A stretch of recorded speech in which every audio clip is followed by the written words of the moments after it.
வணக்கம் ஃப்ரெண்ட்ஸ், இது நம்ம சேனல் பிரணேஷ் மம்மி. இன்றைக்கி நம்ம வீடியோவில் நம்ம இதை பற்றி பார்க்க போகிறோம் அப்படின்னா 8 மந்த்ஸ்லேருந்து எல்லா வயசு குழந்தைங்களுக்குமான ஒரு மல்டி விட்டமின் சட்னி தான் பார்க்க போகிறோம். குழந்தைங்களுக்கு இட்லி, தோசை, சப்பாத்தி இந்த மாதிரி எது கூட வேணாலும் நீங்கள் தாராளமாக பேர் பண்ணி கொடுக்கலாம். ரொம்ப டேஸ்ட்டாக இருக்கும். இதில் இருக்கிற சத்துக்கள் ரொம்ப ரொம்ப அதிகம். குழந்தைங்களுடைய பிளட்டை ப்யூரிஃபை பண்ணும், பிளட்டை இன்க்ரீஸ் பண்ணும். அது மட்டும் இல்லாமல் குழந்தைங்களுடைய ஐஸ்க்கு ரொம்ப நல்லது. ஆன்டி ஆக்சிடென்ட்ஸ் நிறைய இருக்கக்கூடிய இந்த சட்னி கண்டிப்பாக ட்ரை பண்ணி பாருங்கள். இந்த வீடியோ உங்களுக்கு பிடிச்சிருந்தா மறக்காமல் லைக் பண்ணிக்கோங்க. ப்ளஸ் இப்போ தான் ஃபஸ்ட் டைம் பார்க்குறீங்க அப்படின்னா சப்ஸ்கிரைபும் பண்ணிக்கோங்க. இந்த சட்னி செய்கிறதுக்கு ஸ்டவ்வில் ஒரு பேன் வச்சுக்கலாம். இதில் 1 ஸ்பூன் அளவுக்கு குக்கிங் ஆயில் சேர்த்துக்கோங்க. ஆயில் ஹீட் ஆன உடனே கொஞ்சம் உளுந்து, அதுக்கப்புறம் ஒரு 3 மிளகு சேர்த்துக்கோங்க. கூடவே கொஞ்சம் ஜீரகமும் சேர்த்துட்டு இதை நல்லா வதக்கி விட்டுக்கோங்க.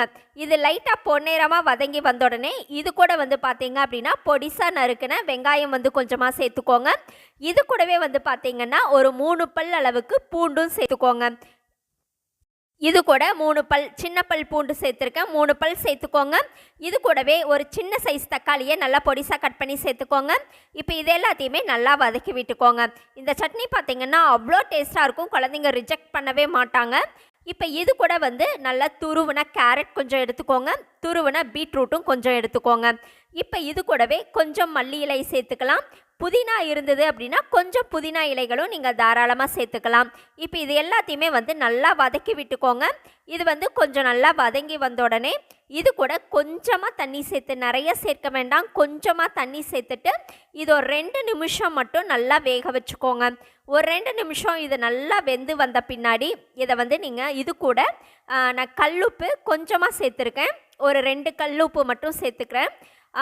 உங்கள் குழந்தைக்கு டாக்டர் உப்பு சேர்க்க சொன்னால் மட்டும் நீங்கள் சேர்த்துக்கோங்க. இது கூடவே கொஞ்சம் பெருங்காயத்தூளும் சேர்த்து கலந்து விட்டுட்டு இது நல்லா ஆறி வந்த உடனே ஒரு மிக்ஸி ஜாருக்கு மாற்றிட்டு இந்த மாதிரி நல்லா ஃபைனாக அரைச்சி எடுத்துக்கோங்க.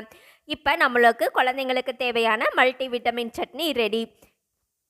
இதை மார்னிங் பிரேக்ஃபாஸ்ட்டு அதுக்கப்புறம் நைட்டு டின்னருக்குன்னு நீங்கள் இட்லி, தோசை, பூரின்னு எது கூட வேணாலும் பேர் பண்ணி கொடுக்கலாம். இந்த சட்னி உங்களுக்கு பிடிச்சிருந்தா மறக்காமல் ஒரு லைக் பண்ணிடுங்க. தேங்க்யூ.